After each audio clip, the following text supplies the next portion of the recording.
Gracias por acompañarnos entonces con esta presentación. Hoy en este encuentro que estamos haciendo, la idea es, que nos acompañan junto con Andrea y María Carolina Baulo, que fue como asistente de la producción y de los contenidos. Queríamos invitar a los diferentes artistas, curadores, educadores que hemos citado a lo largo de la muestra en diferentes capítulos. Y para ello, y para darle inicio y darle la palabra a Andrea, voy a leer simplemente una pequeña bio de las personas que hoy van a hablar y van a ser parte de este conversatorio. Adriana Lauría está junto con nosotros hoy. Ella es argentina, es curadora independiente, crítica de arte, docente, investigadora de historia del arte argentino, moderno y contemporáneo. En la exposición Pensar todo de nuevo citamos sus investigaciones sobre la obra de Liliana Maresca para las diferentes muestras de su obra que bajo su curaduría se llevaron adelante. Transmutaciones en el Centro Cultural Recoleta en el 2008 y Liliana Maresca Photo Performance que realizamos juntas en la Galería Rolf Art en el 2016. Y juntas también llevamos en un proyecto en un solo, cuando Argentina fue el país invitado en Arco Madrid, con un solo de Liliana Maresca. Pablo Helguera, que también nos acompaña esta noche y es un lujo tenerlo, es artista, intérprete, autor y director de programas académicos para adultos en MoMA. Nosotros en la exposición hemos citado su propuesta para el Rijksmuseum Ray the Xbox Now, with Pablo Helguera, Inventories, de la obra de Milagros de la Torre, que estuvo en el segundo capítulo de la exposición y sobre el cual seguramente nos adentraremos. Fernando Davis, también un gran investigador, profesor de la Universidad Nacional de La Plata y del Instituto Nacional de Arte y curador independiente. Él fue el curador de la muestra de Cristina Piffer en la galería, que se llamó Argento. También curó la exposición de Cristina Piffer en Malva, titulada Neocolonial, y recientemente en la última exposición de Cristina en OSDE, donde recientemente se presentaron también una muestra antológica de su obra. Florencio Nocetti es filósofo y docente de la Universidad Nacional de Buenos Aires. En la actualidad combina sus tareas y las publicaciones académicas con una intensa actividad curatorial y crítica, tanto en el país como en el extranjero, vinculado sobre todo al arte contemporáneo. En la exposición hemos citado un texto que es la transcripción de sus palabras en un programa titulado Los Visuales del canal Encuentro, dedicado a la obra de Nicola Costantino. También Florencio nos acompañó en diálogos cuando hicimos la presentación del trabajo de Jackie Parissier en alguna otra oportunidad en la Galería Rolf Art. Finalmente, tenemos el gusto de contar con la presencia de Andrés García Larrota.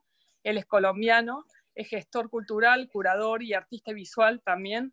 Es profesor del Laboratorio de Videoarte de la Maestría de Artes Plásticas y Visuales de la Universidad Nacional de Colombia y también es profesor de videoarte, televisión experimental e imagen asistida por computador en los programas de artes visuales y comunicación de la Pontificia Universidad de Colombia.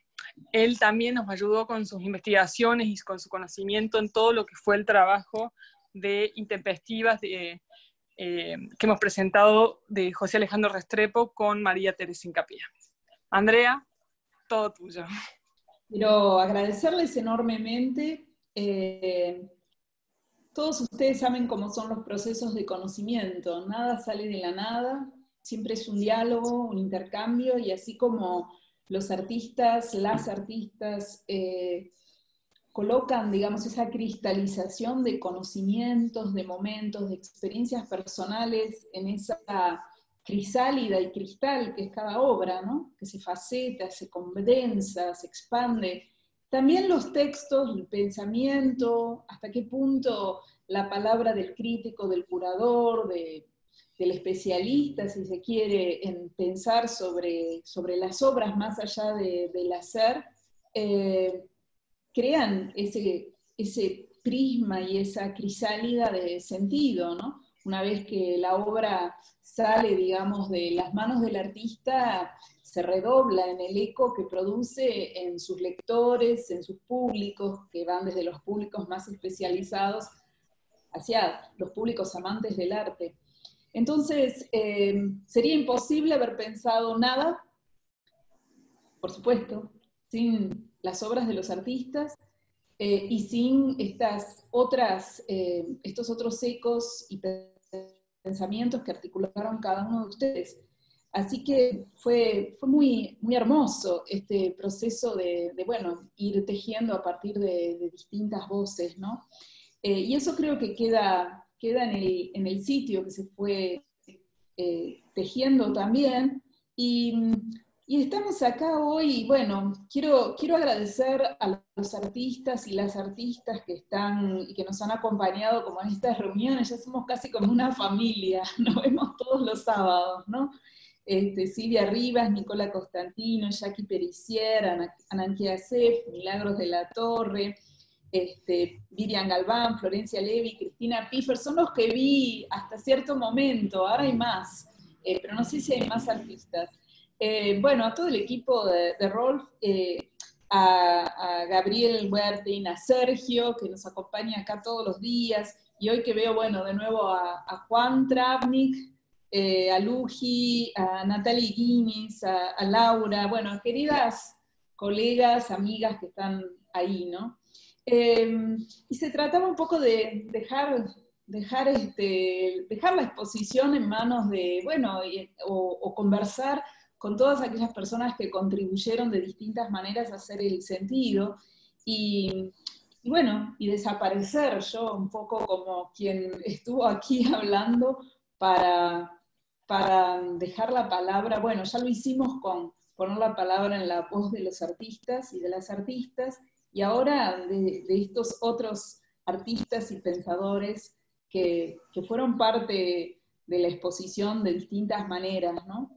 Así que bueno, agradecerles, y ya presentó Florencia en qué manera o de qué manera se vinculaban al tejido de la exposición a partir del estudio, de la especialización, de haber curado exposiciones. Bueno, voy a ir pasando la voz acorde a cómo fueron anunciados en el flyer. Eh, Está Pablo, bueno, te quiero contar que me manda cariños Serge para vos, así que no sé si está escuchando, pero Aquí estoy, aquí Pablo, estoy. Es un placer aquí. Muchas gracias, Andrea, ¿cómo estás, estar con Pablo? ustedes. Así que bueno, tú hiciste esa producción tan hermosa de esa entrevista, yo digo que son como cuadros de una entrevista, ¿no? Donde la cámara eh, registra la voz, los preliminares, las manos de Milagros de la Torre, muy hermosa esa entrevista, y bueno, y todos tus proyectos, así que bueno, nada, no tengo una pregunta, más darte la voz y que nos cuentes lo que quieras sobre esa experiencia, las reflexiones que tengan, si tienen, Claro, sobre la exposición y por sobre supuesto, lo que estamos viviendo, ¿no? por Este tiempo. supuesto. Bueno, quizá puedo darles el contexto un poco de lo que fue este proyecto que hicimos, que para mí fue muy especial para el Museo de RISD, de RISD que está en Providence, en Rhode Island, que se llama Raid the Icebox. Es una serie de exposiciones curadas por artistas que está inspirada en un proyecto que el RISD Museum hizo hace 50 años con Andy Warhol, en el que invitaron a Warhol a hacer una curaduría de la exposición bueno, perdón, de la colección permanente de su museo, y Warhol hizo una muestra. En fin, a mí me invitaron específicamente como artista para curar una selección de lo que es la colección de arte latinoamericano del RISD Museum, que es interesante, como suele suceder con la colección de varios museos. Es un grupo a veces extraño de cosas, de obras de repente de los años 60, 70, de repente con ciertas ausencias y de repente con presencias interesantes. A mí lo que me llamó la atención, lo que me interesaba mucho era la posibilidad de hacer una exposición que se vinculara un poco con la historia misma de ese museo, que tiene la tradición de generar lo que se llaman period rooms, como sitios, como espacios históricos que recrean ciertas estructuras arquitectónicas o espacios domésticos de ciertos periodos. Se me ocurrió la idea de trabajar con artistas que todavía viven, que están todavía con nosotros, colaborar con ellos para armar habitaciones que pudieran contener las obras de ellos. Fue una experiencia muy hermosa poder estar en diálogo con ellos, porque para mí realmente esto es lo que es el arte, es un diálogo entre artistas y entre individuos, ¿no? No solo artistas, el artista con el público y con todos los demás. En el caso de Milagros, Milagros tenía una serie tiene una serie de fotografías en ese museo que están inspiradas, son fotograbados realizados en los años 90, inspirados en técnicas pues callejeras de Perú, y como ustedes quizá conocerán la obra de Milagros, tiene un aspecto muy investigativo, casi como de detective, utilizando objetos que fotografía para narrar historias, para generar reflexiones sobre el objeto. Y decidimos que lo más interesante en su caso sería armar un espacio doméstico que representaría más como una especie de closet, ¿no? Entonces hicimos una especie de casa. La exposición es esencialmente como un recorrido por la casa de una persona, en el que estás entrando a diferentes habitaciones y finalmente entras en algún momento en el closet, digamos, un closet amplio, donde podemos encontrar las obras de Milagros. De manera que fue una manera quizá experimental, sui generis, de poder ayudarle al público a reflexionar en las obras, no como necesariamente la manera tradicional del cubo blanco del museo moderno, sino como la vida doméstica de las obras. Cuando nosotros en el mundo del arte, como artistas, como curadores, como escritores, nos reunimos, tenemos las obras de nuestros amigos en nuestras casas, ¿no? O sea, no somos grandes coleccionistas necesariamente, y tenemos una relación muy personal con esos objetos, con esas obras. Y me interesaba mucho generar ese tipo de conexión con el público, mostrar que la obra es un ente vivo, es una extensión de la vida misma del artista, ¿no? Y bueno, hicimos un documental con conversaciones con diferentes artistas en la muestra, como Milagros. Aquí se puede ver una representación de lo que es el estudio mismo bueno, la casa de Milagros, y cómo sus obras también habitan esa casa como la habita ella, ¿no? Entonces es una manera de pensar en la vida doméstica de las obras, por decirlo de alguna manera. Y aquí mejor me detengo. Bueno, qué bonito. Estoy mirando el tiempo y como en principio tenemos una hora, lo que propongo es hacer un recorrido con todos y en todo caso retornamos a un diálogo. Fernando, te estoy buscando, Fernando, a ver, entre todas las fotos que tengo acá. Acá estoy. Ahí estás. ¿Qué tal, Fernando? ¿Cómo estás? Bueno, especialista en la obra de Cristina Piffer, curaste muchas exposiciones de Cristina y sé que estás investigando intensamente también la obra de Dalila. Así que, bueno, no sé, ¿qué es lo que nos quieras contar? Si tu experiencia con la obra o... Bueno, yo había pensado, yo realmente preparé un breve texto. Bueno, la obra de Cristina Piffer interpela y tensiona los relatos establecidos de la historia argentina a través de imágenes y textos pertenecientes a diferentes episodios de su trama política y social desde el siglo XIX. En los pliegues y reveses de las historias oficiales, la obra de Piffer hace pulsar temporalidades a destiempo y contramemorias indóciles que se resisten a su integración sin conflicto en los trazados de sentido de dichas narrativas. Trabaja con fragmentos que convocan y traen al presente historias violentamente silenciadas, imágenes agitadas a contracorriente. En su obra, Piffer recurre a procedimientos de impresión, transferencia, calado y registro fotográfico, en los que la imagen opera como huella, índice, calco o materia elevada, y utiliza materiales orgánicos como grasa, carne y sangre deshidratada, que dispone sellados en baldosas de acrílico y resina poliéster, o sobre asépticos estantes y mesas de hierro o acero.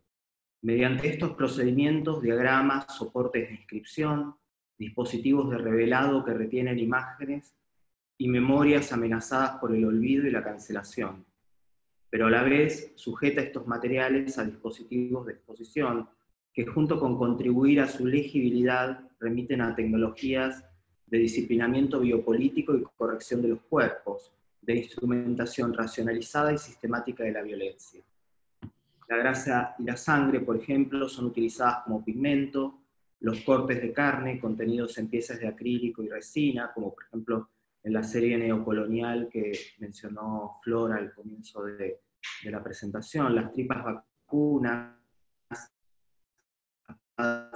en trenzas ornamentales exhibidas en recipientes con agua y formol.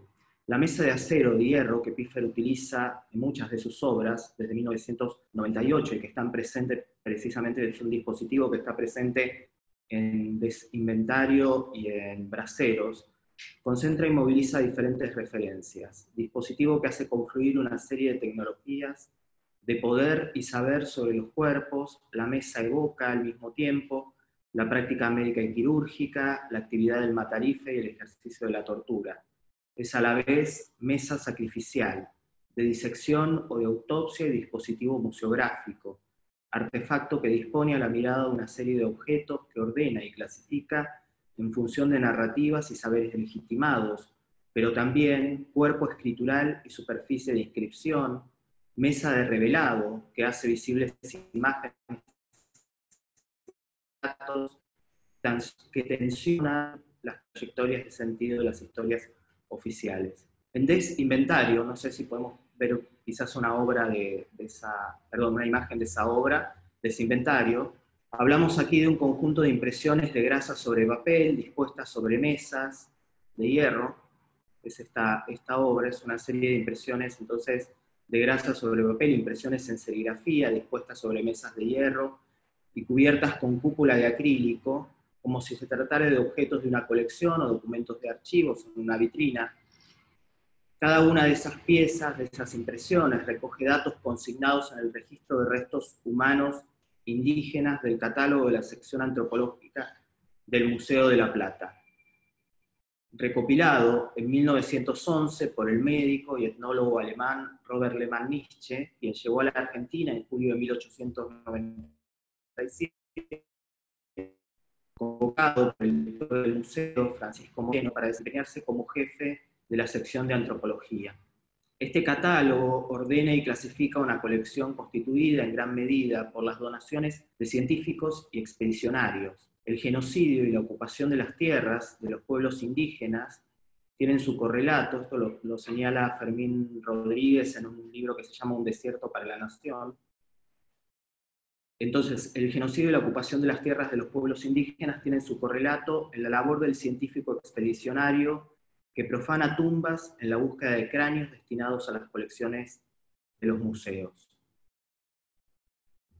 El museo, entonces, entendido como templo civilizatorio e instrumento de organización y fijación de los valores y cosmología de las élites, tiene un lugar central en la articulación de una determinada construcción nacional, una práctica científica y sistematizada que actuaba como su fuente última de legitimación. Voy a pasar un poquito para no extenderme demasiado. Concluye Fermín Rodríguez que el museo trazaba la genealogía del Estado que se constituye como tal en el poder de asesinar. En Desinventario, la impresión de grasa transcribe los datos y textos recogidos en las fichas del catálogo antropológico del museo.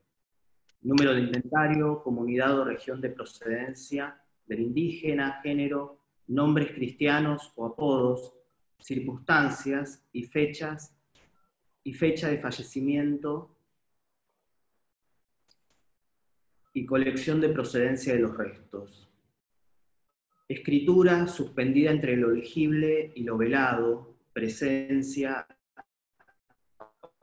ausencia. La huella de grasa mancha el papel y se graba en su fibra como rastro indeleble. Inscripción fantasmática del cuerpo de la barbarie, clasificado, vuelto inteligible por los imperativos de la ciencia, retenida en la legibilidad demorada de un blanco sobre blanco que opaca la productividad disciplinaria del documento archivístico. Braseros, que es la otra obra que forma parte entonces de esta exposición, Pensar todo de nuevo, es una instalación de la serie Argento, vuelve sobre esta problemática. La obra consiste en una mesa de hierro sobre la que Piffer dispone a distancias regulares 7 retratos de frente y de perfil de hombres y mujeres indígenas. Se trata de ambrotipos, negativos fotográficos sobre vidrio, obtenidos mediante un procedimiento utilizado en la segunda mitad del siglo XIX, el colodión húmedo, nombre que hace referencia al barniz sobre el que se impresiona la imagen, luego sensibilizado en una solución de nitrato de plata. La imagen fotográfica, entendida como evidencia material de los hechos, e identificada con la verdad, tuvo un lugar significativo, como sabemos, en los desarrollos de la antropología y la criminología desde finales del siglo XIX. En referencia a este tipo de retratos de frente y perfil, la investigadora Marta Penos ha escrito: a fines del siglo XIX y principios del XX, el uso de la imagen fotográfica al servicio de disciplinas que tenían entre sus metas la identificación de individuos que quedaban, por distintos motivos, fuera del sistema, consagra una tipología basada en un par de tomas del rostro, de frente y perfil sobre fondo neutro. Las fotos de delincuentes e indios identifican a cada uno de ellos y al mismo tiempo son índices para identificar al grupo. La serie de retratos fue realizada por Piffer a partir de los ambrotipos originales, pertenecientes al archivo fotográfico del Museo de La Plata, tomados por el fotógrafo Carlos Brunch durante una expedición a Jujuy realizada por Lehmann-Nitsche en 1906. En los resultados generales de dicha expedición, publicados en los anales del museo, Lehmann-Nitsche refiere que a los ingenios azucareros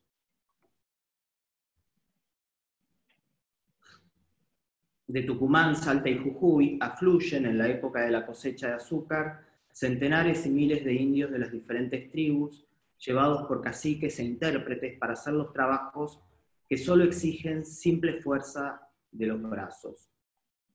En la interpretación que hace Lehmann-Nitsche, el cuerpo del indio queda reducido a la mera fuerza de sus brazos, y el título Braceros, de la obra de Piffer, entra a formar parte de los cálculos de productividad de una economía política del cuerpo, de una somatopolítica que lo construye como un cuerpo disponible, rentable y explotable físicamente.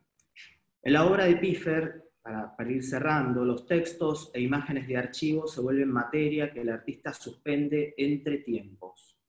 Para ella no se trata solo de citar el documento archivístico, sino de activarlo políticamente en el presente. El fuera de registro de los cuerpos expulsados retorna con la insistencia intempestiva, relampagueante, de un pasado interrumpido, y un tiempo inconcluso que reclama ser nombrado y pugna por hacerse visible en el hoy. Si la obra de Piffer se obstina, según señala Florencia Battisti, en marcar la violencia como acción fundante y como constante histórica desde la conformación de la Argentina como Estado y como nación, es sobre todo para reforzar las resonancias de estos actos en nuestra historia reciente e iluminar como un relámpago la memoria acallada de la violencia política sobre la que se estructuró nuestro país. Para Piffer, el pasado constituye un territorio abierto a un presente donde se libra la batalla por sus interpretaciones. Pero asimismo se trata, para ella, de interrogar qué futuros son pensables o posibles y cuáles fueron y son descartados o interrumpidos. La herencia indócil que la obra de Piffer reclama requiere de un ejercicio del arte que apueste desobedientemente a desajustar, a desquiciar los recorridos unidireccionales de la historia y del archivo de la historia, e interrogue políticamente los trazados discontinuos de aquellos restos que sobrevivieron al borramiento y la aniquilación para arrancarlos del espesor del silencio. En esta política de arte, nos dice Piffer, se juega no solo nuestra lectura del pasado y nuestro compromiso con las víctimas, sino también nuestra exigencia por pensar el presente e imaginar el futuro por venir. Bueno, dejo en todo caso para después quizás la reflexión en relación con el tiempo actual para que no sea muy largo. Sí, me parece muy bien. Te agradezco muchísimo, hermosas palabras. Pero para poder dejar un tiempo de conversación, quiero invitar a Adriana Lauría, que bueno, también Adriana ha trabajado tan intensamente sobre muchos artistas, pero en este caso en particular sobre Liliana Maresca, ¿no? Y incluso el video que introducimos en ese guión, digamos, por los corredores, por las salas, fue trabajado con vos y con la galería, ¿no? Así que tenés la palabra, Adriana. Bueno, gracias por esta invitación. Me obligó tu exposición a repasar Maresca, que había, digamos, cierta forma dejado un poco en remojo a partir de después de Arco. Ese fue un fin de año entre el 16 y el 17 muy maresqueado, digamos, muy, muy intenso. Y fue un trabajo que empezó en los años 90, empezó en el año 94, un poco antes de la muerte de Liliana, porque, bueno, las mujeres que se propusieron hacer una exposición justamente marcando la existencia, digamos, de mujeres que estaban haciendo arte y que, si bien estaban presentes en muchos espacios, habían perdido ciertos perfiles propios del género, y a partir de eso se autoconvocaron y me convocaron para hacer Juego de Damas. Juego de Damas iba a ser en el 94 mismo, yo ahí empecé la investigación, pero se suspendió y finalmente la exposición se hizo la primera en el 95 en Rosario, en el Museo Castañino de Rosario, la segunda en el 96 en Recoleta. En ese momento yo tuve oportunidad, si bien conocía algunas cosas de Liliana, pero como, digamos, por separado y con ese ir y venir que uno tiene por las exposiciones, y prestándole atención a una cosa y a la otra, tuve ocasión de cómo zambullirme, digamos, en la producción de Liliana, y me quedé completamente fascinada. Era una artista que en muy poco tiempo había realizado una producción sumamente intensa, abarcando una cantidad de géneros y de propuestas impresionantes. Y me sumergí en una cosa muy concreta que tiene que ver con el archivo, ahora que Fernando también hablaba del tema del archivo, que era su carpeta, la carpeta que ella estaba armando hasta ese momento también, registrando con fotografías y con documentación de gran parte de la producción de Liliana. Liliana sabía que iba a morir pronto, digamos, ella contrajo SIDA, su diagnóstico de SIDA fue en el año 87, y en ese momento ese diagnóstico era una condena a corto plazo, digamos, ¿no? O sea, todavía no habían llegado los cócteles ni toda la medicación que luego hizo posible la supervivencia y la calidad de vida de la gente infectada. Y entonces creo que un poco impulsada por eso es que armó esa carpeta. Y ahí estaba todo, y muchas de las cosas que eran sus instalaciones, que eran obras efímeras, ¿no? O sea, vos tomaste Imagen Pública Altas Esferas, que sin lugar a dudas es una obra que tiene una actualidad que lo deja a uno pasmado casi todo el tiempo. Ahí aparece lo del 83, esta obra, ahí está Imagen Pública, alguna de las fotos, y la revisión que yo pude hacer, esto por supuesto formó parte de la muestra retrospectiva, formó parte de Juego de Damas fragmentariamente, ahí había un conjunto increíble también, hoy serían como highlights del arte contemporáneo. Estaba Nicola, que creo que Nicola anda por ahí también en esta reunión, estaba Ana López, estaba Cristina Schiavi, Gachi Jasper, Ariadna Pastorini, en fin, estaba Margarita Paxa, que esta semana lamentablemente la perdimos físicamente, pero tenemos su obra y tenemos su pensamiento, por suerte. Margarita fue convocada como por este grupo, que eran chicas muy jóvenes. Estaba Patti Landen, que lamentablemente dejó el arte y vive ahora en Chile, era una excelente escultora. Y bueno, las artistas convocaron, las artistas más jóvenes, de la generación más joven, convocó a algunas maestras, entre ellas a Margarita. Y Liliana aceptó este proyecto porque Liliana, aparte, estaba en su espíritu el hacer cosas invocando y convocando voluntades y proyectos colectivos. Ahí está La Conquista, por un lado, y antes que eso, en los años 80, la Kermés, que se hicieron en Recoleta. Maresca era como una abonada a las exposiciones en Recoleta. Y con respecto a imagen pública, al hacer la muestra de la foto performance en 16, a la que me convocó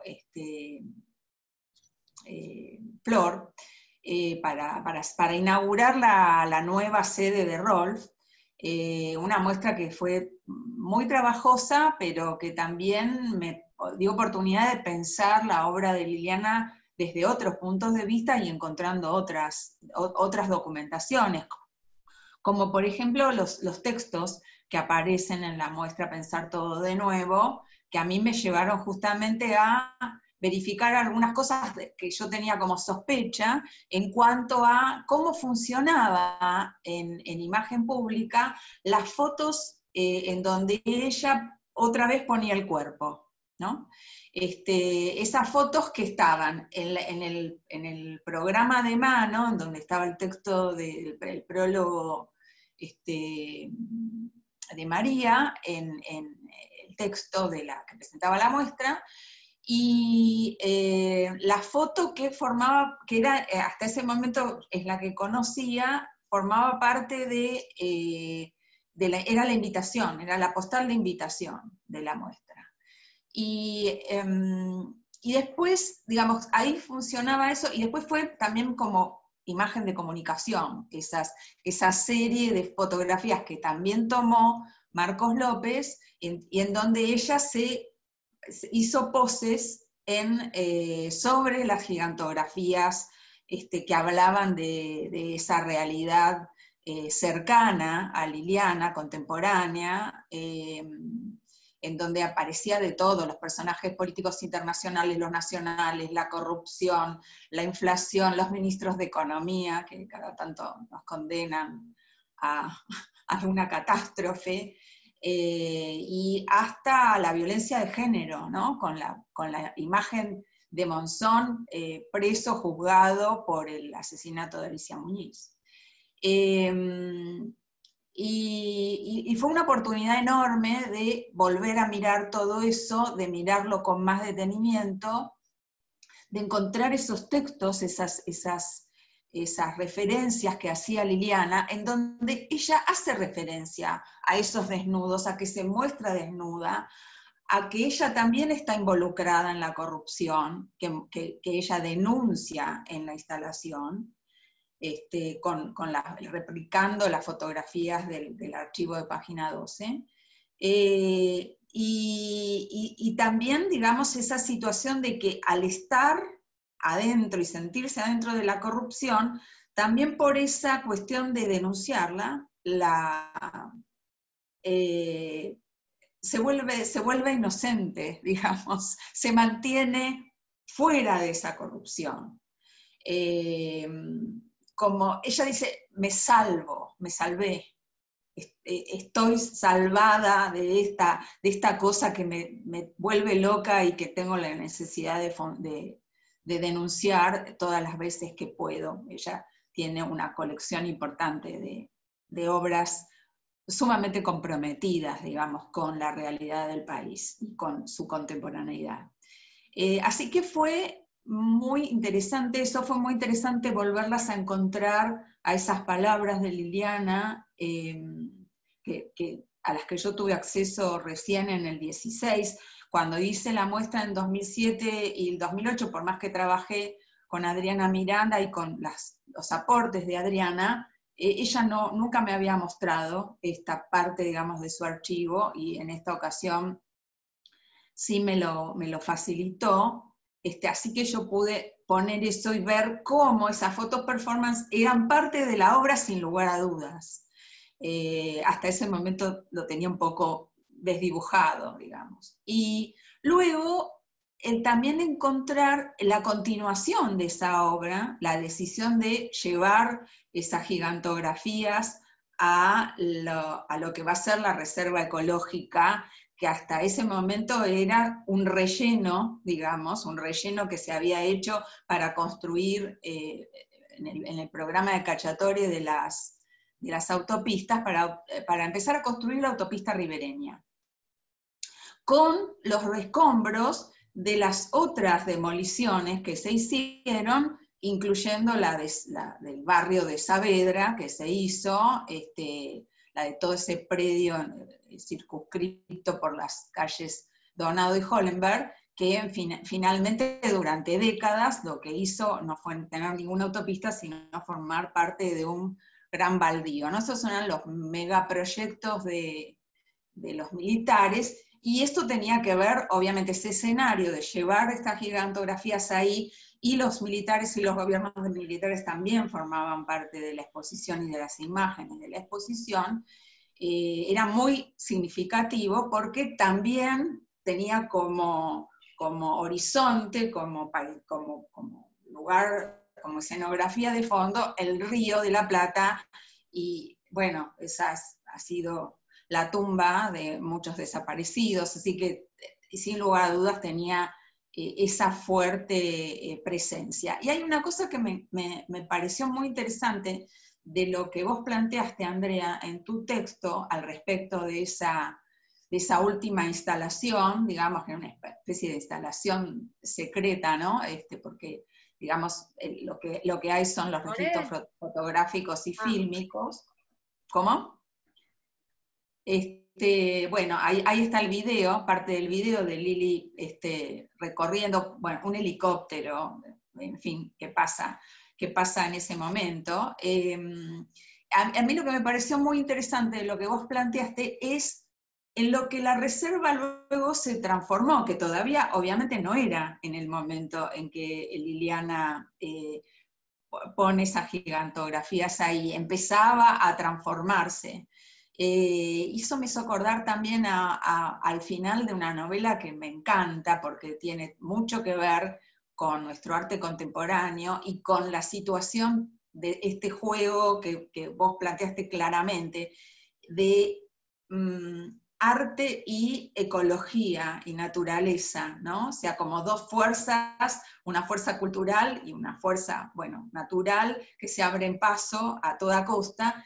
Y me hizo acordar al mapa y el territorio, y al final del mapa y el territorio, en donde, bueno, el territorio es abandonado por lo humano, y avanza la naturaleza, la naturaleza lo invade y se abre paso, digamos.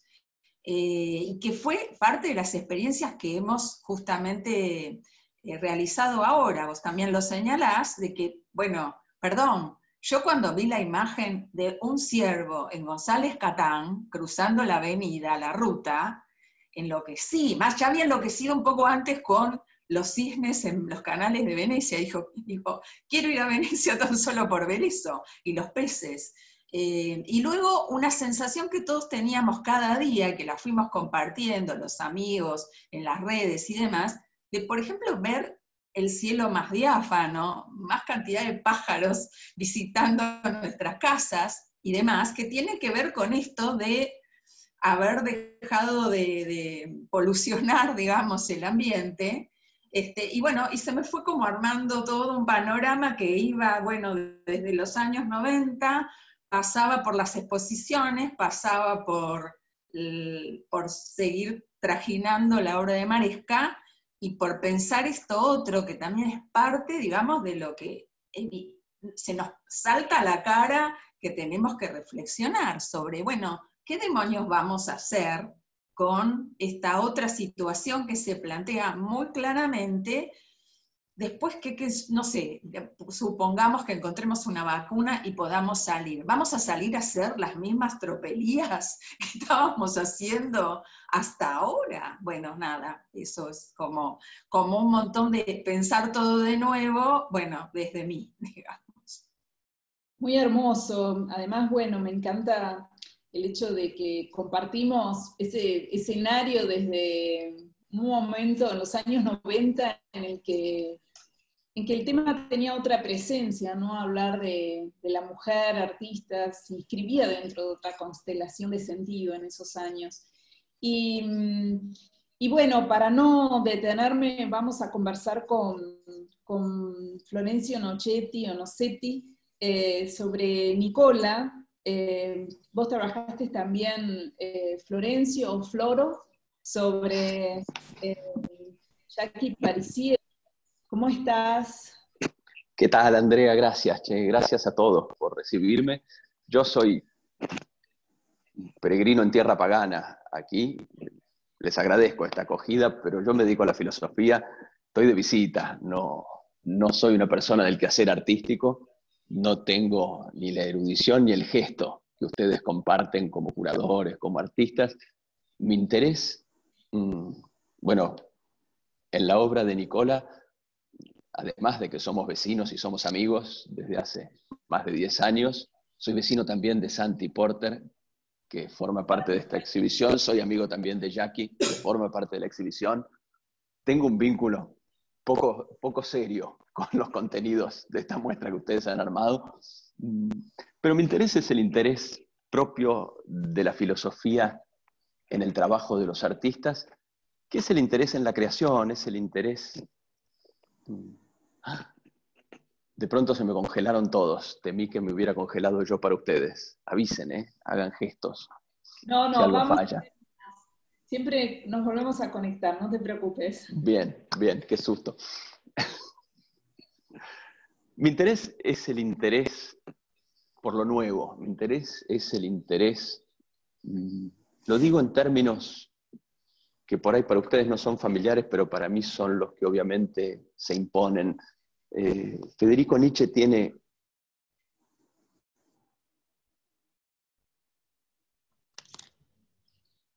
Ahí sí te congelaste, Floro. Ahí sí. Astilleros de esos columbarios. ¿Me congelé? Sí, a ver, quedamos en Nietzsche cuando comenzaste a hablar de... No hace tanto. ¡Qué odio! Yo a ustedes los escuché perfecto, me da pena no poder comunicarme bien. Les cuento el juego de Nietzsche, que es simple. Tenemos un columbario en la mente, tenemos un palomar, y en los casilleros de ese palomar tratamos de instalar todo aquello con lo que nos vamos encontrando. Es un juego de remisiones casi automático. Y esta es la trampa de lo familiar. Entonces, cuando uno ve un ciervo en la ruta de González Catán, como decía Adriana recién, algo pasa inevitablemente, y es que uno se encuentra con lo que no cabe en ningún casillero del palomar, del columbario que uno tiene en la cabeza. Mi interés en el trabajo de Nicola es un poco ese, un chancho bola. Es un ciervo en las calles de González Catán.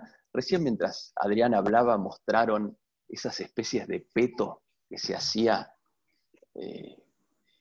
la Liliana Maresca, que también es imposible. ¿Qué es eso? No hay manera de calzarlo en el sistema de categorías que uno tiene habitualmente.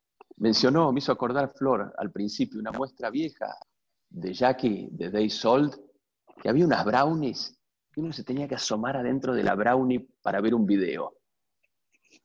Tampoco ahí hay algo con lo que uno tenga herramientas para vincularse. Es ese truco de lo nuevo, es ese truco de lo hasta ahora no percibido, de lo no familiar, que desde el punto de vista del filósofo atrae en este tipo de producciones. Si hablando yo cancelo la posibilidad de que conversemos, mátenme. A mí lo único que me interesa es que charlemos. Sí quiero agregar una cosa que me parece tiene que ver con la coyuntura que nos convoca y con el propio medio en el cual se verifica este encuentro nuestro, que es que hay algo no visto y hay algo nuevo y hay algo de chancho bola y de ciervo en las rutas de González Catán, en esto de estar juntándonos por Zoom y en este recurso al archivo a través de pantallas y medios digitales.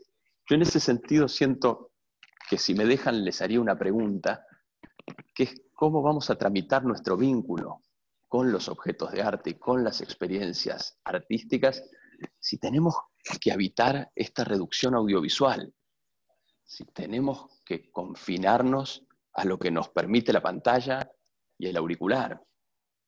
Porque hay una parte de ir a Rolf a ver la muestra de la que hablaban antes, que es que si uno viene del bajo tiene que subir al trote la barranca, y entonces uno llega agitado, cosa que no pasaba en la sede vieja, que tenía otra propiocepción, que era la de los escalones del hall de un edificio burgués en Recoleta. Para mí acá hay una pregunta que supongo que nos afecta a todos, que es, así como es nuevo el chancho bola y así como es nuevo el ciervo en las rutas de González Catán, es nueva también esta reducción audiovisual de nuestro contacto con el trabajo del artista y con el trabajo del curador. Porque si bien desde siempre es preeminente el ojo y es preeminente el oído, hay otros componentes. Hay olfato, hay propiocepción, hay disposición muscular del cuerpo, hasta hay olor, hay gusto, hay tacto, cuando nos encontramos en nuestros ámbitos habituales. ¿A qué nos relega esta distancia y esta mediación de pantallas y de parlantes? Para mí es parte de esa novedad que les decía. A mí me atrae en la obra de Nicola, a mí termina convocándome hoy a este encuentro con ustedes. Y en última instancia es algo que me gustaría charlar, así que no saco más tiempo hablando yo, que ya me escuché 1000 veces, y espero que tengan algo para enseñarme. Bueno, creo que esa es una pregunta que nos estamos formulando una y otra vez. ¿Qué perdimos? ¿Qué ganamos? En función de qué futuros nos esperan. No sé si podemos proyectarlos, pero son parte de este momento, ¿no? Como dice María Moreno, mientras tanto, ¿qué hacemos? ¿Cómo analizamos este tiempo mientras tanto, ¿no?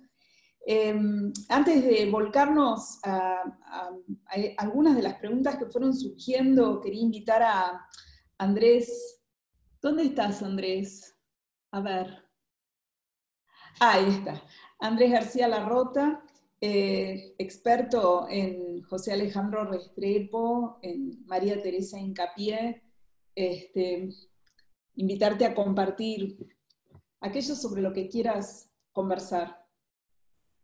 Muchas gracias, Andrea. ¿Se me escucha bien? Perfecto. Ok, buenas tardes a todos, buenas noches también para otros.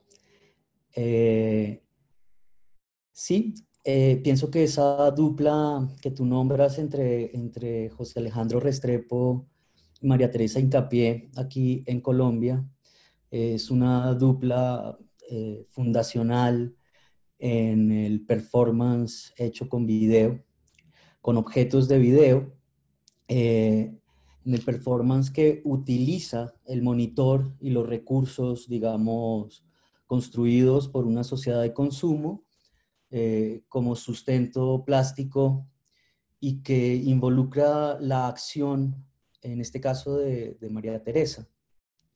Esto creo que surge y ellos son pioneros de una tradición latinoamericana sobre el cuerpo y el cuerpo frente a la cámara. Yo me tomé el atrevimiento de traer algunos referentes que de alguna manera ilustran esa relación fundamental entre, como decía Floro, estas pantallas y el cuerpo del artista. Voy a, como les digo, tomarme el atrevimiento de compartir mi pantalla para poder mostrarles. ¿Se ve? Sí, perfecto. Ciertas piezas, ¿no? Que nos muestran el cuerpo del artista. Tal vez esta, la primera en la historia de Latinoamérica. Una pieza donde vemos a una mujer entrar en pantalla y enhebrar una aguja. Ella es Leticia Parente en este trabajo de 1974. Ella empieza a coser su pie, a enterrar la aguja y el hilo, escribiendo y tejiendo en su pie la frase Made in Brasil. Made in Brasil con S. Voy a ir adelantando la acción para que la podamos ver y podamos ver más cosas. Donde ella básicamente hace una referencia a los sistemas económicos dados desde la dictadura en Brasil y que, digamos, soportaban estas economías con mano de obra barata de mujeres en este país. Ella lo que hace es que termina escribiendo la palabra y recalcando la S de Brasil, dado que el sistema, digamos, de multinacionales lo escribía con Z. Este video del 74 pone en tensión justamente varias condiciones, ¿no?, del cuerpo de la mujer trabajadora, que de alguna forma marcaba también el inicio de una relación con lo que se llamó después el plano latinoamericano, que así como el plano americano se da de la cintura para arriba, el plano latinoamericano de la cintura para abajo. ¿Sí?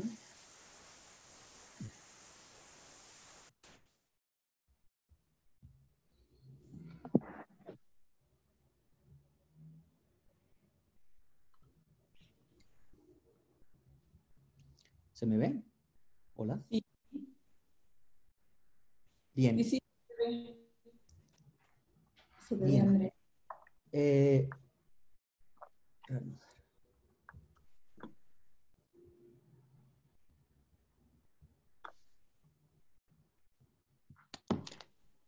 Es así como encontramos, después de toda esta tradición, este es un performance de un indígena colombiano, Edinson Quiñones. Él era raspachín de coca, básicamente son los que recolectan las hojas de la coca y las funden en laboratorios para producir la cocaína.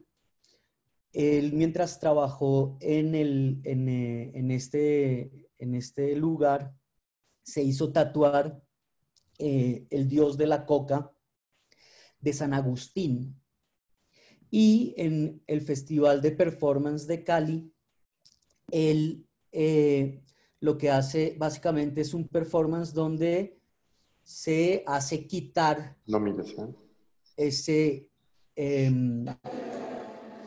ese tatú. Voy a acelerar.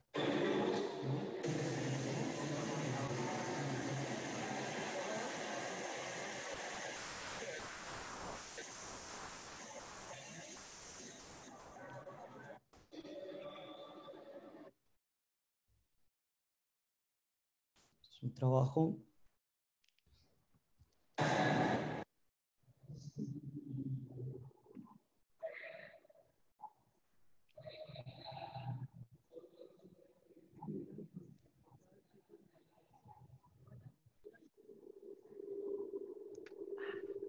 Dios.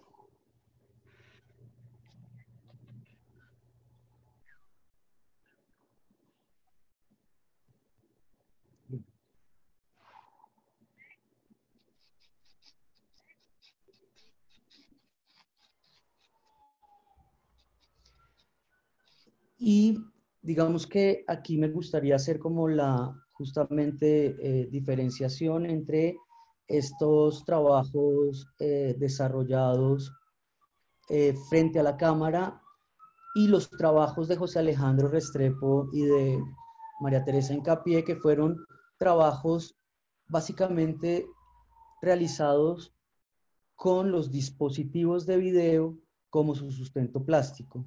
Podemos ver entonces en la obra Intempestivas una serie de monitores que María Teresa manipula y que María Teresa pone en escena, haciendo una combinación entre las artes vivas y las artes del tiempo para desarrollar, ¿no es cierto?, una serie de posiciones, en este caso, frente a una relación de género, ¿no es cierto?, que hace que ellos sean, digamos, pioneros en la historia del arte colombiano referente a este tipo de tradición.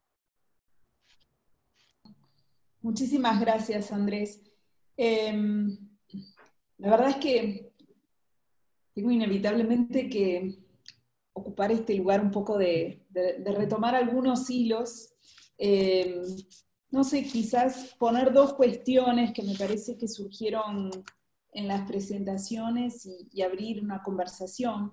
Una son los archivos del pasado en el presente, es decir, de esas obras que estamos mirando desde preguntas que se nos están planteando como imperativas, ¿no? Es decir, quizás es un momento en el que no podemos estar abandonados a los deseos del pensamiento, sino que la necesidad de pensar se nos impone como urgencia. Y en qué medida esos archivos, que son archivos que los artistas mismos construyeron, revisando tecnologías, técnicas de la fotografía, revisando archivos del siglo XIX, organizando archivos nuevos a través de las series de representaciones, pienso en los animales, ¿no? Los chanchos, los animales, o digamos esos archivos de los años 90 que construía Liliana con sus collages, cómo actúan esos archivos en el presente, quizás ese es uno de los ejes, y me parece que otro que, bueno, es interesante para abordar conjuntamente esta tensión, pulsión, fricción entre el contacto con las obras, en esa reverberancia de las obras en el espacio, en esas zonas de contacto que se establecen entre las obras en el espacio, que quedan completamente reconfiguradas en esta realidad virtual que se nos impone como alternativa para estar en contacto entre nosotros y también para acercarnos a las obras, ¿no? Y si se les ocurre otros temas, adelante, ¿no? Quizás hay otros temas. Así que no sé quién quiere comenzar. No sé, Pablo, que estuviste al comienzo. Gracias, Andrea. Bueno las presentaciones han sido fascinantes. Muchas gracias a todos por sus reflexiones. Me parece que, claro, lo que es imposible de olvidar es el efecto que la pandemia está teniendo con nosotros en estos momentos y la manera en que está afectando nuestra manera de pensar acerca de lo que es el arte, de la relación con el arte. Creo que hay un momento de fuerte introspección que está operando, que en cierta manera creo que encaja con lo que tú mencionas, Andrea, ese deseo de regresar a lo histórico. Estos momentos introspectivos nos están conllevando a repensar la historia, nuestra relación con la historia. Desde donde yo estoy, en Estados Unidos, obviamente, esto ha operado en relación al movimiento social de Black Lives Matter. Básicamente, el hecho de que todos estamos encerrados en esta pandemia y que esta injusticia racial se está operando, está generando este tipo de explosión, ¿no? Y está generando también una nueva revaloración de ciertas obras de artistas que repiensan el archivo. Por otra parte, creo que hay un momento de reexaminar lo que yo llamaría una nueva domesticidad. Que estamos todos encerrados en nuestras casas, estamos tratando de reentender nuestra realidad, y creo que eso está teniendo repercusiones en la manera en que los artistas están trabajando.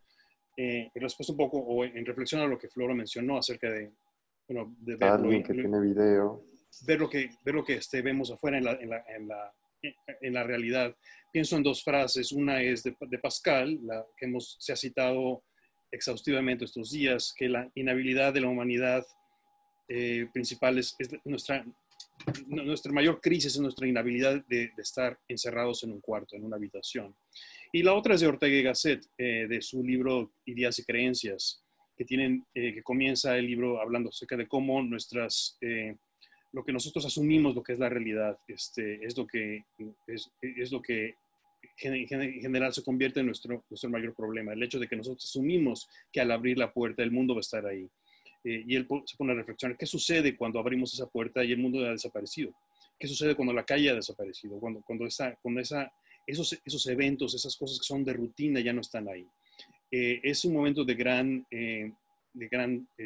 angustia y de gran consternación que estamos viviendo, pero es un momento que nos ayuda precisamente a hacer lo que todos los artistas hacemos todo el tiempo, que es constantemente obligarnos a repensar el mundo, obligarnos a pensar lo que es el status quo, porque el status quo es básicamente no repensar. El status quo es la continuación de un actuar, de un vivir que es acrítico, que no cuestiona la realidad de todos los días.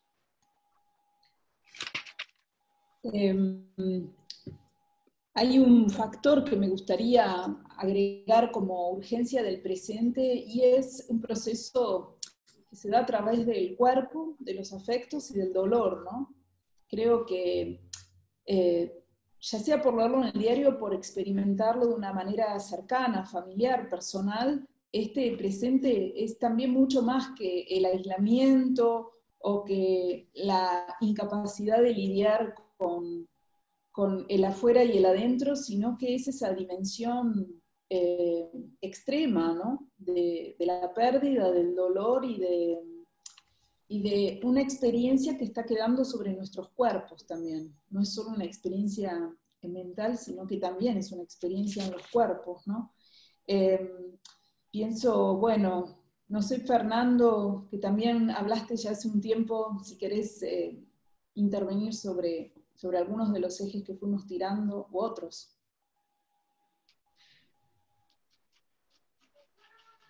Quizás que continúe, estoy pensando alguna cuestión que me parece que tiene que ver con el tiempo, con la percepción del tiempo, de cómo un poco hay algo, vos retomabas hace un momento que aquí anoté algo que dijo María Moreno en relación al mientras tanto, en relación a la idea de un tiempo en suspenso. No sé, concretamente en relación con la obra de Cristina y con el trabajo de Cristina, me parece que la obra de Cristina, que todo el tiempo trabaja sobre el tiempo, sobre ese entretiempo, ¿no? de un tiempo que no termina de concluir y que es retomado, pero también de un tiempo desajustado, de un tiempo sacado del lugar, de un tiempo que rompe con la linealidad. Yo tomé en la última exposición que fue el año pasado en Fundación OCDE sobre la sobre la obra de Cristina, tomé la idea del tiempo que trabaja Jacques Derrida en un libro que se llama Espectros de Marx, donde habla de un tiempo fuera de quicio, de un tiempo desajustado, sacado de quicio, ¿no? Entonces, no sé, creo que hay algo de esa interrupción del tiempo, de ese tiempo fuera de lugar, desajustado, y a la vez la idea de un tiempo suspendido, pensando en estas obras de Cristina que vos elegiste, Andrea, para pensar todo de nuevo, ¿no? Por ejemplo, la obra Desinventario, esta idea de desinventariar o desorganizar o de desclasificar el archivo, y esto también implica una interpelación al modo en que el archivo aparece, digamos, aparece como dispositivo que organiza digamos, que organiza la historia según determinadas coordenadas temporales que se quieren, coherentes, etc. Pero hay algo en esas imágenes, en la impresión de grasa sobre el papel, donde la grasa se penetra en la fibra del papel, ¿no? Que es esa imagen como de un texto suspendido, digamos, ¿no? Donde bueno, la imagen, la impresión, no es aquello que está sobre el papel, sino aquello que penetra en la fibra y que yo puedo ver a través de la mancha indeleble que ha dejado una huella sobre el soporte, ¿no? Y esto también, bueno, vale por supuesto para la fotografía también, ¿no? Esa imagen suspendida que está allí impresa sobre la fotografía. No sé, simplemente lo enuncio un poco como pregunta. Me parece quizás como si alguien más quiere tomar un poco esta idea, ¿no? Esa idea de un tiempo en suspenso, de un tiempo desajustado, de un tiempo interrumpido. Estoy pensando que esta percepción del tiempo no es igual para todas y todos. Sí, perdón.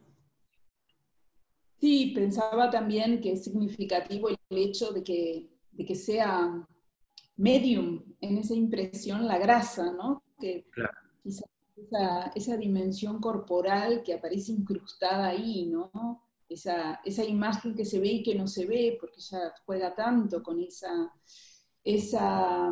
posibilidad de ver o de no ver, y de ver más allá de la apariencia de ese archivo, pero con esa presencia del orgánico también, ¿no?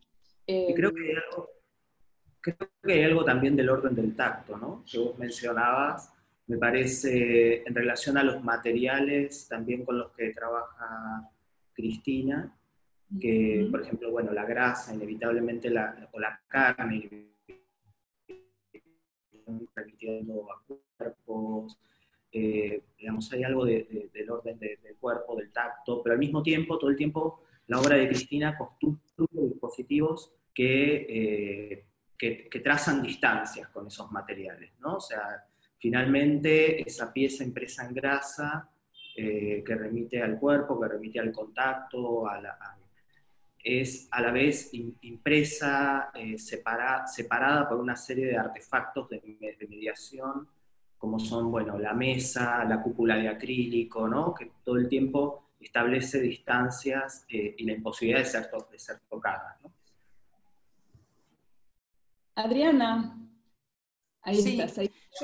¿qué tal? Yo quería recoger el guante que nos lanzó Florencio, ¿no? ¿Cómo vamos a hacer o cómo vamos a experimentar las artes si no podemos ir a la sala? Me he cansado durante más de 30 años de dar clases en la Universidad de Buenos Aires, de alentar a mis alumnos y de hacer distintas actividades, pensar distintas actividades para que fueran al museo, a las galerías, a tener un contacto directo con las obras, y en la era del mejoramiento superlativo de las imágenes, que son en realidad estos últimos 10 años, abandonar un poco la computadora, la telemática, la web, y volver a hacer la experiencia del objeto en sí, con distintos subterfugios del orden de no es lo mismo ver el el collage, la cherva de Petoruti en vivo y en directo con una foto, porque no se ve el papel, no se ven las texturas, etc., ¿no? Entonces, por un lado, me vengo preguntando con Florencio qué va a pasar en las artes en general, digamos, las artes que no son específicamente, que no tienen como soporte por ahí la pantalla, ¿no? Entonces, estamos bien con el video, etcétera, pero bueno, quizás existe la videoinstalación y ahí entonces las cosas no son lo mismo que la experiencia en sala. ¿Qué va a pasar con la dimensión áptica de las obras si seguimos más tiempo en el encierro, y si las actividades, como se piensan, las culturales, van a ser las últimas en normalizarse o asumir una nueva realidad que nadie sabe muy bien cómo podría ser? Y esa es una pregunta, o sea, Florencio lanzó preguntas y yo no tengo más que otra pregunta, enfocando una parte del problema. Luego está el tema justamente que vos planteaste acá, con lo que, el motivo del que nos reúne, que es una exposición en la web, una exposición por otro tipo de soportes, que sin lugar a dudas empezaba, digamos, a circular, a hacerse experiencias. Están las famosas páginas y exposiciones de Google Arts and Culture, bueno, las distintas posibilidades de hacer algo que trascienda y que use los medios telemáticos, ¿no? Y bueno, nada, estoy tomando ejemplo porque estoy a su vez haciendo una exposición que pasó de la sala, no como la gallina de la sala al comedor, sino que pasó de la sala a la pantalla, que es la del Premio Itaú. O sea, a mí el Premio Itaú me agarró en el medio del proceso, como creo que te agarró a vos este proyecto con Rolf. Y tomar la decisión de seguir adelante y hacer una exposición a través de la web y de las pantallas, ¿no? Con todos los desafíos que eso plantea y con todas las posibilidades. Lo estoy transitando, y de hecho estoy mirando este ejemplo y otros ejemplos que puedo ver en la web para ver, justamente para lograr esa vivencia. El problema de lo que plantea Florencio, para todos nosotros que gustamos de ir, digamos, a las salas y gustamos de percibir, aunque sea visual, esa dimensión áptica de las obras, y tener esa cosa presencial. Lo mismo, he estado viendo mucho teatro a través del canal de YouTube, ¿no es cierto? Por ejemplo. Pero bueno, ahí me doy claramente cuenta de cuánto no es lo mismo. Y creo que en este caso también no es lo mismo, en el caso de las artes visuales no es lo mismo. Pero bueno, como es un poco también una especie de adaptación a las circunstancias, en espera. Ahora, ¿cuánto la espera va a ser espera y cuánto va a ser en realidad un modus, o genera, en todo caso, o nos obliga a generar un modus operandi que en todo caso va a transformarse en un modo alternativo, ya sea del modo de existencia de las obras, así como del modo de existencia de las exposiciones. Y creo que tenemos que pensarlo seriamente. ¿Cómo? Y Laura tenía un comentario sobre este punto. Tendrías que desbloquear tu micrófono, Laura. Sí, bueno, muchas gracias. A mí los escuché con mucha atención y en verdad quería recoger también el guante de Florencio, pero primero quiero decir que a mí la curaduría de esta exposición me pareció fantástica, y el llamado a pensar todo de nuevo, que indudablemente la selección de obras indica que es un llamado a pensar todo de nuevo, no a pensar de nuevo el arte. Y creo que acá la respuesta que yo tendría es que esta no es la primera epidemia que sufre la humanidad, y que obliga a pensar todo de nuevo. Es la primera que tiene Internet y esta comunicación. Y hoy nosotros tuvimos varios ejemplos en los que han comentado las obras, de que leo yo que la idea de esta exposición que armó Andrea es destruir los lugares de confort en los que se venía transitando, llamando a artistas, o llamando la memoria de artistas que se dedicaron sistemáticamente a destruir zonas de confort. Entonces nosotros pudimos sufrir el dolor en las obras que nos mostró Andrés, o sufrir la zozobra de Liliana en las obras que nos mostró Adriana, y estábamos delante de una pantalla sufriendo y destrozando nuestros lugares de confort. Entonces creo que el gran desafío al que invita esta muestra es, bueno, señores, hay que pensar todo de nuevo. Una crisis implica pensar, una crisis como esta, pensar todo de nuevo, y esas zonas de confort del vernissage con champán, de encontrarse con los amigos el día que inaugura la muestra. Bueno, los artistas se van a ver compelidos a buscar nuevas maneras, y nosotros, los públicos, a encontrar nuevas maneras de entender esa ruptura con las zonas de confort. Eso me parece. Nada. Bueno, muy lindo. Laura, siempre que conversamos decimos que ella es la positiva, yo soy siempre un poco pesimista. Tengo mis dudas, sobre todo. No sé, Floro, ya que lanzaste este tema, que es el tema de la urgencia en la que nos encontramos inmersos, ¿qué querés concluir o comentar? Y luego, Andrés, ya vamos cerrando. Bien, no, yo les agradezco, han sido muy, muy generosos por segunda vez y aprendo un montón. A ver, a mí esta figura que traía Fernando, me parece la shakespeariana, la del time out of joint, el tiempo fuera de sus goznes, me desespera un poco. Y a mí me aterra mucho más el mundo que describe Laura, en el cual no hay champagne en el vernissage, que el mundo de Ortega que citó Pablo, en el cual abrís la puerta y no está la calle. A mí la calle no me importa, llévensela, pero que no haya champagne en el vernissage era de lo que se trataba la vida.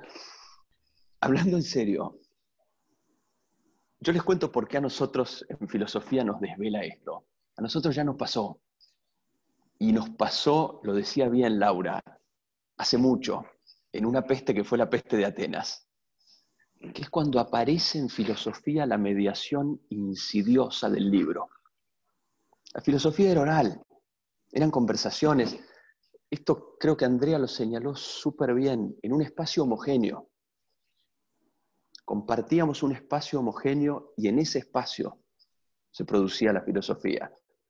Peste de Atenas, distanciamiento social, contagio, hace 25 siglos de esto, no hay nada nuevo, libro. Y aparece el libro, aparece la palabra escrita como mediación de la que Sócrates dijo, no nos vamos a recuperar nunca, porque filosofar estaba hecho de compartir un espacio homogéneo y de un tiempo común, de un tiempo compartido, este tiempo fuera de sus goznes, en el cual hoy yo escribo y vos me leés dentro de 10 años. Y hoy yo hablo en invierno y vos me vas a leer en verano. Y hoy yo pienso en mi casa y vos me vas a leer al aire libre. Esto a nosotros nos pasó y fue una catástrofe de la cual nunca nos recuperamos. Por eso a mí me interesa cómo las artes visuales enfrentan hoy esto, que si es una coyuntura y si es una ocasión, no hay drama, pero si significa abandonar la zona de confort en la que nos encontramos siempre, que es la de un espacio homogéneo entre el cuerpo y la obra. Lo que decía Adriana es fatal. ¿Cómo no vas a ir al museo? ¿Cómo lo vas a ver en Instagram? Lo último que hizo Nicola. Obvio que lo tenés que ver en un espacio homogéneo con el volumen de la escultura. Bueno, no tan obvio. Y a mí es el drama, sí, como decía Andrea, que te fuerza a pensar hoy. No es una opción. No es, qué divertido, me voy a poner a reflexionar acerca de esto. No hay mucho margen. O la pensamos entre todos o se nos impone de alguna manera. Eso, nada, gracias. Muchas gracias, muchas gracias. Y Andrés, a ver dónde te encuentro, Andrés. Ahí estás. Bueno, Bueno, esta es una conversación ahora entre argentinos, así que no todos, ahí está Pablo, de Argentinice Pablo. Bueno. Creo que Laura lo que nos propone es bien importante, potente, que sería de esta pandemia sin internet, que sería del cuerpo, ¿no? De los unos y los otros sin internet, que por lo menos sentí emoción, Laura, de verte, así sea en esta micropantalla y no te veía desde ese maravilloso seminario en Bariloche. El cuerpo enclaustrado, el claustro, siento que siempre existió, digamos, se puede rastrear en Sumeria y se puede rastrear también en Grecia, pero su tradición judeocristiana justamente era encerrar no solo un cuerpo, sino algunos cuerpos en espacios para la reflexión y autorreflexión, ¿no es cierto?, en un nuevo conocimiento, la búsqueda de lo nuevo, la búsqueda de ese nuevo yo en ese nuevo espacio. Creo que pensar todo de nuevo nos propone justamente estar en un espacio virtual como el purgatorio, como el limbo, donde debe haber un reconocimiento también de los dispositivos. Entiendo, claro está, como decía Adriana, que el video por ahí está en una posición privilegiada en este momento histórico, pero creo que es un momento que nos hace pensar no solamente en nuestros cuerpos que visitan a las obras, sino también en nuestros cuerpos que desarrollan obras, como nuevas obras, nuevos dispositivos. Pienso que no podemos pensar en este momento hacer cosas que hacíamos antes con anteriores dispositivos, con los nuevos dispositivos. Y el reto está entonces en qué va a pasar con el desarrollo de estas nuevas obras. En algún momento, seguramente con la distancia histórica lo vamos a ver. Y seguramente este claustro, este enclaustramiento, y pienso que la obra de José Alejandro en este caso y de María Teresa, pues es muy acorde a este momento, ya que hace un señalamiento puntual y directo a ese cuerpo en el espacio, a ese cuerpo, ¿no es cierto?, que es como un ánima, ¿no es cierto?, un ánima del purgatorio. Nosotros en este momento estamos purgando, digamos, nuestros pecados. Estamos pidiendo perdón por todo lo que hicimos, ¿no? Y realmente lo que estamos es entrando en una nueva relación con el mundo, con un mundo que de alguna manera nos está proponiendo una nueva forma de vivir este momento histórico. Este mundo pues nos encierra para transformar el mundo, para pensar todo de nuevo. Qué bonito. Muchas gracias, Andrés. Quizás quería decir una cosa como comentario, ¿no? Sobre cómo se trabaja desde la desesperación, ¿no? Cuando el plan cambia, es decir, teníamos un plan y una situación cortó radicalmente ese plan, y estamos ante esa situación de decir, bueno, yo en este tiempo confronté como 3 posiciones en el mundo del arte. Una fue el paro, es decir, no hacemos nada porque está todo tan mal que hacer es de alguna manera ser cómplice, ¿no? Con esa mutación, con esa intervención abrupta en el orden de nuestras vidas y de las experiencias que teníamos. Otra posición fue decir, bueno, vamos a esperar a volver a la normalidad. Este es un tiempo vacío, digamos, un tiempo no de rebelión, digamos, sino de espera. Y en eso se jugaron muchas de las decisiones de las instituciones. Pensemos en museos que despidieron a sus equipos pedagógicos, museos que echaron 40% de los empleados, museos que tenían exhibiciones montadas para inaugurar y que las encriptaron en el espacio, ¿no? Las dejaron ahí esperando la apertura. Lo cual lleva acompañado un poco esta idea de que el museo es el cuerpo del público, que el museo que se gestó entre los años 90 y 2000 fue exacerbando el paradigma de los millones de personas en la sala, ¿no? Los museos compitieron por si tenían 1.500.000, 3 millones, todos estuvimos en eso, fuimos parte de ese juego. Y la pregunta creo es ¿el museo solo puede pensarse cuando está este nuevo momento incrustado de una manera inevitable en nuestras vidas desde cortar el ticket? Y creo que la otra posición fue decir, bueno, un poco creo que las palabras de María que cité, mientras tanto condensaron, fue como una linda palabra de lo que fue otra emocionalidad, de decir, bueno, estamos viviendo esto, ¿qué podemos hacer mientras tanto, ¿no? También de pensar este presente, quizás, ahí sí comparto siempre el entusiasmo de Laura de, bueno, ¿qué podemos generar como nuevas herramientas? Siempre esto está acompañado de una decepción, porque no es la experiencia de la red la misma experiencia que la del espacio físico. Pero en lo personal, no tomo este tiempo como un tiempo perfecto, o como también se ha festejado o se ha pensado, el cambio tecnológico tenía que suceder, y esto fue como un impulso para que ese cambio se produjese de una manera forzada, si se quiere. Creo que en ese forzamiento, no sé si es para celebrar esta irrupción de Internet en nuestras vidas. El otro día conversábamos, bueno, ¿cuántas personas tienen acceso efectivamente a Internet? ¿Hasta qué punto el mundo digital no está corporativizado? ¿Y cuántas personas no tienen ni computadora y solo acceden por el celular?